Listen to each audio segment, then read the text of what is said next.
Hey guys, the Unspin here. Check this out. I got a bright idea.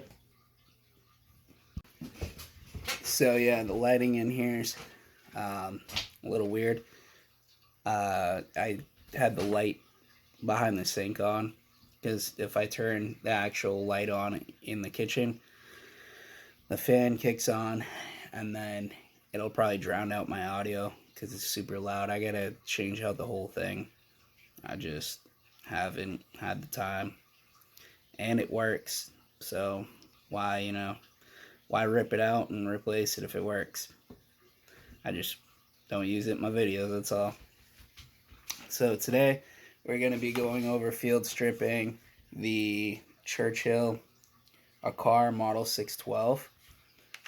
First thing you're going to do is make sure that the weapon's clear, just like any firearm you pick up, let alone disassemble.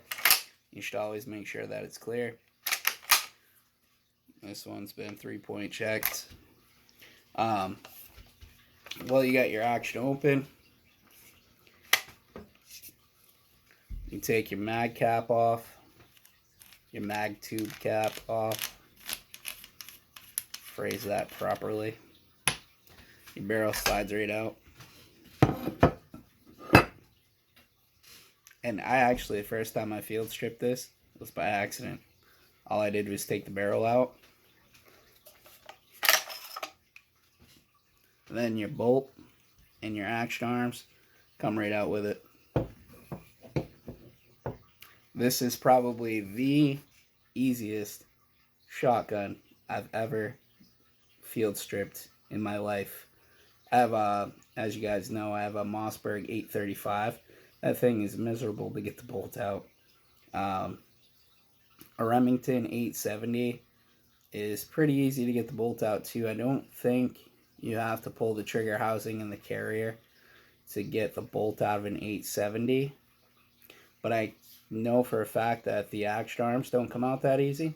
So normally how this works is you have your bolt and then you have your action arms that sit on a bolt carrier. Normally the bolt carrier isn't made into the action arms, so normally you have to take out the trigger housing to get, so you remove your barrel trigger housing and then slide it back, pop out your bolt carrier, and then you can remove the bolt and the action arms. And then putting everything back together is a little tricky sometimes, because usually your shell stops that sit on each side, with a tube mag anyway. It's different with a semi-auto, but your shell stops will fall out. So sometimes it's a pain to get it all back together, but this thing disassembles and reassembles like a Glock. I actually have to clean this, so I'm going to leave it apart. But yeah, I pulled the barrel and then pulled the bolt back forward just to see if it was going to stop, and it slid right out. I was blown away. It's actually kind of scary how easy it is that this comes apart, but it's pretty neat.